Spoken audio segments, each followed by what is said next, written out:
नतीजों पर सबकी नजर है और हम आपको हर पल की खबर बता रहे हैं। अभी तक के जो रुझान है उसके अनुसार 5 राज्यों में से 4 राज्यों में भाजपा ने लीड कर रखी है।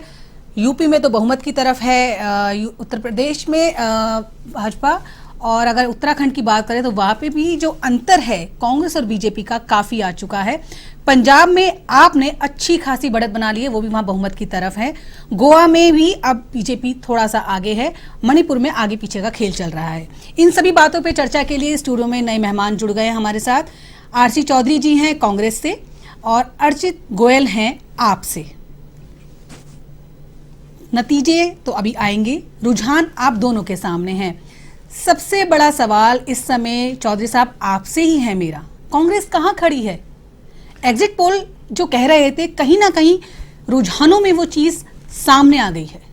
राकेश जी, निश्चित रूप से जो एग्जिट पोल को लेकर जो चर्चा हुई, इससे पहले भी एग्जिट पोल चाहे बिहार में हो चाहे उत्तर प्रदेश में आए, आज 8 बजे जब मतगणना शुरू हुई, मतगणना के बाद में जो प्रारंभिक जो रुझान है, निश्चित रूप से नतीजे नहीं है, रुझान है।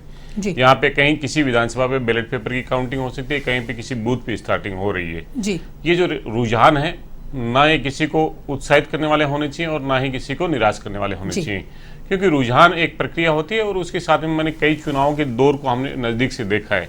ये जो रुझान है वो नतीजों में तब्दील नहीं होते हैं। इसलिए मैं उम्मीद करता हूँ कि जो भी जिस प्रकार से, चाहे उत्तराखंड हो, चाहे गोवा हो, चाहे पंजाब हो, वहाँ पे कांग्रेस निश्चित रूप से एक अच्छी बढ़त के साथ में अपनी परफॉर्म करेगी। अन्य जो राज्य हैं उन अन्य राज्यों में महत्वपूर्ण भूमिका का निर्वहन करेगी। इस उम्मीद के साथ में मैं ये कर रहा हूँ कि जब नतीजे आएंगे तब हम इसी चैनल पे दोबारा इस चीज पे चर्चा करेंगे और ये जो रुझान है वो नतीजों में तब्दील होने का हमें इंतजार करना चाहिए। चौधरी साहब जी, मैं आपकी बात से पूरी तरह से सहमत हूँ। हम भी बार बार यही बात कह रहे हैं कि ये समय रुझान है, ये परिणाम नहीं है। परिणाम कुछ समय बाद जब आने शुरू होंगे उसके बाद ही जो तस्वीर है साफ होगी। अर्चित जी, आप क्या कहते हैं? आपने तो इस समय पंजाब में बढ़त काफी अच्छी बना ली है। बिल्कुल मैम, जैसे कि आप लोग सभी जानते हैं कि आज देश आम आदमी पार्टी की तरफ बहुत ही आशा भरी निगाहों से देख रहा है। उनको अरविंद केजरीवाल जी की गारंटी पे बहुत भरोसा है और उनको मालूम है अरविंद केजरीवाल जी ने जो मॉडल दिल्ली का पेश किया है वही मॉडल पूरे देश में पेश करने वाले हैं। पंजाब के अंदर जैसा कि आप देख ही रहे हैं कि जनता एक तरफा आम आदमी पार्टी को लीड दे रही है। कांग्रेस को उन्हें नकार दिया है, भाजपा को उन्हें नकार दिया है। अकाली और भाजपा तो कहीं सीन में ही नहीं है। हालांकि बीजेपी ने और कांग्रेस ने हर तरीके के दावपेच आम आदमी पार्टी को हराने के लिए करे हैं। उसके बावजूद भी आम आदमी पार्टी लीड कर रही है क्योंकि जनता को विश्वास है अरविंद केजरीवाल के मॉडल के ऊपर। लोगों को इस टाइम पे जो परेशानी है वो है रोजगार की, अपने घर को चलाने की। उसके तहत आम आदमी पार्टी को जनता सपोर्ट कर रही है और उनको जिता के सत्ता में पहुंचाना चाह रही है। आपने गोवा में भी काम किया है ना, वहां पे क्यों इतना आपका अभी कुछ ऐसा जादू दिखाई नहीं दिया? मैं गोवा और उत्तराखंड के मामलों में कहना चाहूंगा कि ये शुरुआती रुझान है। मुझे ऐसा लगता है कि आम आदमी पार्टी गोवा और उत्तराखंड दोनों जगह पर किंग मेकर की पोजीशन पे जब तक रिजल्ट फाइनल होंगे जब तक पहुंचेगी और 101% पहुंचेगी। चौधरी साहब, कांग्रेस किन मुद्दों को लेकर इस चुनाव में उतरी? मेरे को लगता है उसमें महंगाई सबसे बड़ी बात थी, बेरोजगारी की बात थी। क्या लगता है जनता ने इन मुद्दों को स्वीकार किया है? कहीं वो वोट प्रतिशत में तब्दील हुए हैं? राकेश जी, निश्चित रूप से इस देश सिर्फ एक राज्य के नहीं, ये देश के मुद्दे हैं जी। बेरोजगारी सबसे बड़ी चुनौती है, महंगाई सबसे बड़ी चुनौती है। उसके साथ में जो किसानों का जो आंदोलन था 13 महीने तक लगातार, जिस प्रकार से 750 किसानों की निर्मम हत्या हो गई, मौत उनकी हुई, ये महत्वपूर्ण मुद्दे हैं। मुद्दे और भी बहुत सारे हैं लेकिन ये महत्वपूर्ण मुद्दे इस देश के सामने रहे। हम ये कहें कि ये मुद्दे गौण हो गए, ऐसा नहीं हो सकता, क्योंकि पंजाब के अंदर पांच पंचकोणीय एक मुकाबला रहा। अकाली दल जो वहां पे नेता विपक्ष की पार्टी थी, लेकिन अगर मतदान का प्रतिशत देखें तो वो 30 नंबर पे थे। अकाली का मतदान प्रतिशत तो उससे ज्यादा था। आज ये जो मार्जिन होगा, ये जो डिफरेंस होंगे, किस प्रकार से कौन किसके वोट काटते हैं, निश्चित रूप से चाहे ये किसान संगठनों ने मिलकर चुनाव लड़ा हो, चाहे दूसरे और लोगों ने लड़ा हो, चाहे अकाली ने भी किसान बिल पे बहिष्कार करके भारतीय जनता पार्टी का सबसे पुराना जो अलायंस है उन्होंने तोड़ा हो। लेकिन मैं ये कहना चाहूंगा कि ये मुद्दे आज भी बरकरार हैं। राहुल गांधी जी ने पहले दिन जब किसानों का एजिटेशन था, उसको लेकर पंजाब में जब यात्रा शुरू की थी, तब किसी ने सोचा भी नहीं होगा देश के अंदर कि भारतीय जनता पार्टी की सरकार इन बिलों को वापस लेने के लिए बेबस और मजबूर करेंगे। लेकिन कांग्रेस पार्टी का कार्यकर्ता राहुल गांधी जी के नेतृत्व में, सोनिया गांधी जी के नेतृत्व में इस बात को अलख जगाई। हमने किसानों के सामने बैठ के किसानों की आवाज को मुखर करने का काम किया। संसद में हमारे सांसद निश्चित रूप से संख्या कम हो सकती है, लेकिन हमारा जज्बात उस संसद के और सड़क पे सदैव दिखा। उत्तर प्रदेश हो, उत्तर प्रदेश के अंदर विपक्षी दलों के तौर पे चुनाव लड़ने का सबको अधिकार है लोकतांत्रिक तरीके से, लेकिन 3 साल के अंदर कोरोना जैसी वैश्विक महामारी में लोगों को उन्हें घर पे वापस पहुंचाना हो, दवाई की जरूरत हो और किसी अन्य चीजों की जरूरत हो, अगर बहन का किसी के दुष्कर्म पीड़िता जिनको आधी रात को जला दिया जाता है उनकी आवाज मुखर करने का काम हो, चाहे किसान को जब कुचल के मार दिया जाता है उसको मुखर करने का काम हो, लड़की हूं लड़ सकती हूं ऐसा स्लोगन ना सिर्फ ये उत्तर प्रदेश का रहा, देश की एक आवाज बनी जो 50% जो आबादी है आज इस चैनल पे बैठ के आप एंकरिंग कर रहे हैं, वो आपको जो महिलाएं देख रही हैं वो अपने आप को एक प्राउड फील करती हैं, वो अपने आप को एक राखी फील करती हैं। इसलिए मैं ये सोचता हूं कि जो एक सिनेरियो जो बदलने का काम किया, कांग्रेस ने एक डिस्कोर्स खड़ा किया कि मुद्दों पर चर्चा होनी चाहिए। अब ये जो नतीजे आएंगे निश्चित रूप से किसी भी राजनीतिक दल के लिए विश्लेषण का मुद्दा होना चाहिए, क्योंकि आखिर जो चुनाव के नतीजे हैं वो सबसे महत्वपूर्ण होते हैं। लेकिन ये जो मुद्दे जो आपने जो कहा कि ये 3 महत्वपूर्ण मुद्दे हैं, वो मुद्दे आज भी इस देश के अंदर हैं। आज जैसे ही नतीजे आ जाएंगे, सरकारें बनेगी और सबके मन में एक शंका है कि जब मैं शाम को पेट्रोल पंप पे डीजल पे जाऊंगा या नेक्स्ट डे जाऊंगा तो मुझे बड़ी वर्दी मिलेगी, गैस के सिलेंडरों में आग लगी हुई मिलेगी, कॉमर्शियल सिलेंडर की वर्दी पहले ही की जा चुकी है, और जो खाद्य पदार्थों की महंगाई वो बढ़ रही है, लोगों के रोजगार घटे हैं, चुनौती हैं। इन चुनौतियों से कैसा निपटे जा सके, ये हम सब के लिए, सब राजनीतिक दलों के लिए भी जरूरी है कि देश के लोगों को तभी निर्माण हो पाएगा जब वो अपनी बचत को बढ़ा पाएंगे और राष्ट्र के निर्माण में अपनी महत्वपूर्ण भूमिका का निर्वहन कर पाएंगे। और वो निर्वहन तब होता है जब 2 हाथों को रोजगार होता है, काम मिलता है, तभी वो राष्ट्र का निर्माण कर पाता है। चौधरी साहब, आपने बिल्कुल सही कहा, किसान आंदोलन बहुत बड़ा मुद्दा था और कांग्रेस ने उसमें भूमिका निभाई, और खास तौर से पंजाब कांग्रेस ने। आपको नहीं लगता यही शायद थोड़ी सी गलती कर गई कांग्रेस? अमरिंदर सिंह ने लीड किया था उस आंदोलन को, शायद आज अगर अमरिंदर सिंह आपके साथ होते तो ये जो रुझान है वो आपकी तरफ हो सकते थे। राकेश जी, जब परिवार का कोई भी व्यक्ति जब छूट के जाता है, अगर उसको हम दरकिनार करें, तो मैं इस चैनल पे बैठ के इस चीज को नहीं करना चाहूंगा। परिवार का हर व्यक्ति परिवार के लिए महत्वपूर्ण होता है, लेकिन कैप्टन साहब ने जब पिछला जो चुनाव था 2017 का, जब चुनाव लड़ा, उन्होंने ही इस बात की घोषणा की थी कांग्रेस के नेताओं में और पंजाब की जनता के बीच में कि अगला चुनाव मेरे नेतृत्व में नहीं होगा, ये मेरा अंतिम चुनाव है। इसलिए पार्टी की एक प्रतिबद्धता होती है उसके कार्यकर्ताओं के प्रति और उसकी जनता के प्रति, जिस जनता के बीच में आप वादा करके आए हैं। इसलिए हमने कैप्टन साहब के साथ में चर्चा करने का प्रयास किया, नेतृत्व चुनने का प्रयास किया, लेकिन वो अपनी चीजों को नहीं छोड़ पाए। इसलिए पार्टी का कमिटमेंट जनता से और उसके कार्यकर्ताओं से सबसे महत्वपूर्ण है, और उसी को लेकर पार्टी ने निर्णय लिया। और निर्णय लेने के बाद में जो मुख्यमंत्री बनाए गए, वो मैं उम्मीद करता हूं कि वो मुख्यमंत्री जनता के दिलों को जीतने का एक प्रयास किया। उनका कार्यकाल छोटा रहा, समय कम रहा, लेकिन आज उस मुख्यमंत्री के तौर पे उनकी कोई भी नेगेटिविटी नहीं है या कोई भी राजनीतिक दल उनके ऊपर प्रश्न खड़ा नहीं कर रहा है। जी, जैसा कि हमारे साथी मित्र ने कहा कि प्रियंका गांधी जी ने यूपी में एक नारा दिया, लड़की हूं लड़ सकती हूं, तो वह नारा राजस्थान पे भी लागू होता है क्या? मेरे साथी मित्र से मैं पूछना चाहूंगा, अगर होता है तो राजस्थान में क्यों लगातार ये रेप की घटनाएं, लड़कियों को मार देने की घटनाएं, लड़कियां रात बेरात खुले सड़क पे नहीं घूम सकती, ये स्थिति क्यों राजस्थान में पैदा हो रखी है? अगर प्रियंका गांधी जी वाकई में इस अपने बयान से कटिबद्ध है तो उनको राजस्थान की जनता को भी इस तरीके से और सहूलियत देनी चाहिए। अशोक गहलोत जी को कम से कम जो रेप इन दिनों, पिछले दिनों में कितने रेप और ये सब सुनने में आए, उनके ऊपर संज्ञान लेते हुए मुजरिमों को कटहरे तक पहुंचाना चाहिए। जी चौधरी राकेश जी, मैं कहना चाहूंगा कि जो मेरे जो मौजूद साथी हैं आम आदमी पार्टी के जो कार्यकर्ता हैं वो कह रहे हैं ये घटना हमने एक दिल्ली में भी देखी, दिल्ली में जिस प्रकार दुष्कर्म पीड़िता के साथ में घटना घटी और उसको भी जला दिया गया था। जी, देश के अंदर 2 रास्ते हैं, एक तो अपराधियों को बचाया जाए, अपराधियों को संरक्षण मिले और दुष्कर्म पीड़िता को आंकड़े कम करने के लिए उनके मुकदमे दर्ज ना हो। दूसरी तरफ एक आप कैंपेन चलाएं और उस कैंपेन का हिस्सा बने और लड़कियां बाहर निकलें और अपराधियों की संख्या, अपराधी जो हैं वो जेल की सलाखों के पीछे जाएं। कांग्रेस पार्टी ने, राजस्थान पुलिस ने एक मुहिम शुरू की और मुहिम शुरू करके और उन्होंने कहा कि जिसके साथ में भी ये घटना हुई है वो घटना आए और प्राथमिकी दर्ज कराए। और जब हम तथ्य देखते हैं, जब आंकड़े देखते हैं, तो घर की दहलीज पे बेटियां सुरक्षित नहीं होती, ये हम अधिकांश समाचार पत्रों में पढ़ते हैं। इसलिए क्या होना चाहिए, दरिंदों को जिनकी सलाखों के पीछे पहुंचाने का अगर काम कोई सरकार करती है तो इसके लिए साधुवाद देना चाहिए। या फिर मैं आम आदमी के साथी से पूछना चाहूंगा, उत्तर प्रदेश के अंदर जिस प्रकार से दुष्कर्म पीड़िता को आधी रात को जला दिया जाता है, विपक्ष के दल हैं, चाहे आम आदमी पार्टी संजय सिंह जी भी हो, चाहे टीएमसी के हो, कांग्रेस के हो, सब ने जाने का प्रयास किया, किसी को पहुंचने नहीं दिया गया, मीडिया से दूरी बनाए रखी। अगर इनकी नजर में अगर वो कानून का राज है तो वो राज हमें स्वीकार नहीं है। हम कानून का राज वो है जहां पे अपराधी को जेल की सलाखों के पीछे भेजा जाए और जिसके साथ में घटना घटी है उसके हौसला अफजाई करके और कहा जाए कि आप सामने आइए और हमें इन अपराधियों से लड़ना है। ये लड़ने का काम राजस्थान की सरकार कर रही है और ये हमने हर जगह की। और ये प्रियंका जी का जो स्लोगन है यही तो स्लोगन है। जी। वहां उस जगह की जो बेटी है वो कह रही है कि दीदी ये लड़ाई मेरी है, ये लड़ाई मैं खुद लड़ूंगी, मुझे किसी का सपोर्ट नहीं चाहिए।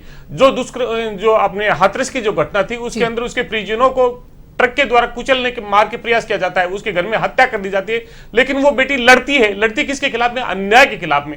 अगर ये जज्बा भरने का काम किया तो निश्चित रूप से मैं चाहूंगा कि कांग्रेस पार्टी ने किया और प्रियंका गांधी ने किया, और ये जज्बा मैं चाहूंगा मेरी बहन बेटियों से सबसे कि ये जज्बा होना चाहिए। आप सब जानते हैं कि एक मी टू कैंपेन चला था, मी टू कैंपेन में आप जैसे सेलिब्रिटीज थे वो सामने आके इन चीजों को कही थी। जब तक हम इन चीजों को, बीमारियों को दबाएंगे तो समाज में कुरीतियां विशेष तौर पे फैलेगी। हमें सामने आना होगा, लड़ना होगा, आंकड़ों से नहीं डरना होगा। हमारे दुश्मन वो दुष्कर्मी हैं, वो अपराधी हैं जो हमारी बेटियों पे गलत नजर डालते हैं। वो बेटियां नहीं है जो उनके बंजन बनती है और वो अपने न्याय के लिए और हक और हकूक के लिए लड़ती हैं। राजस्थान के अंदर कांग्रेस की सरकार ने पॉक्सो कोर्ट की स्थापना की।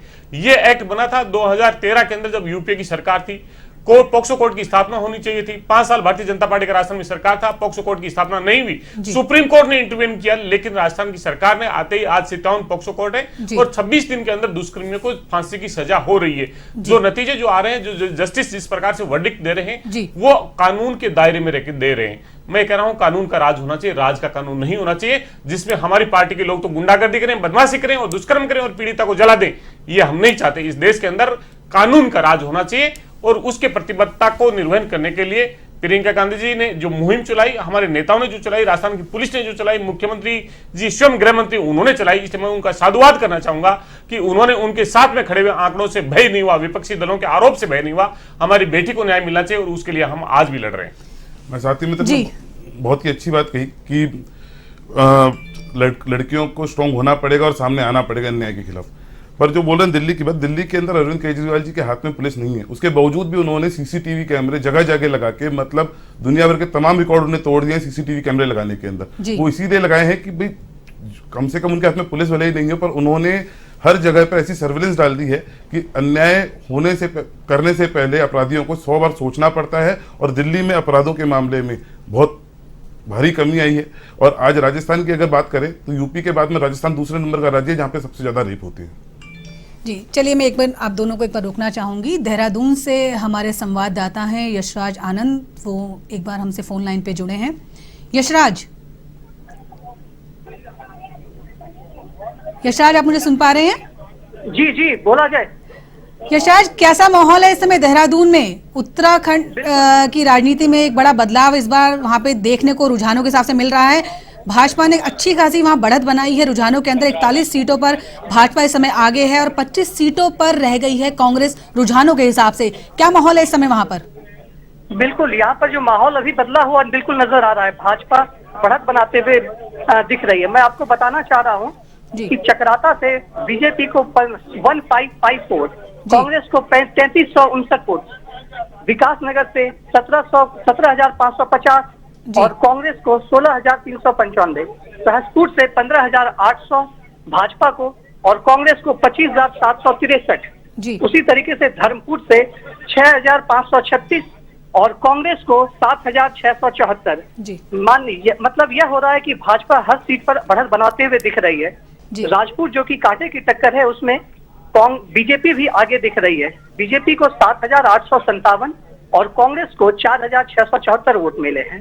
वहीं मसूरी विधानसभा क्षेत्र जो हमेशा से यह जाना जाता है कि एक प्रत्याशी ही वहां पर बार बार जीतते हैं, दूसरे एक बार भाजपा और एक बार कांग्रेस की सरकार बनती है, तो वहीं पर बीजेपी को 9,255 और कांग्रेस को 4,714 वोट प्राप्त हुए हैं।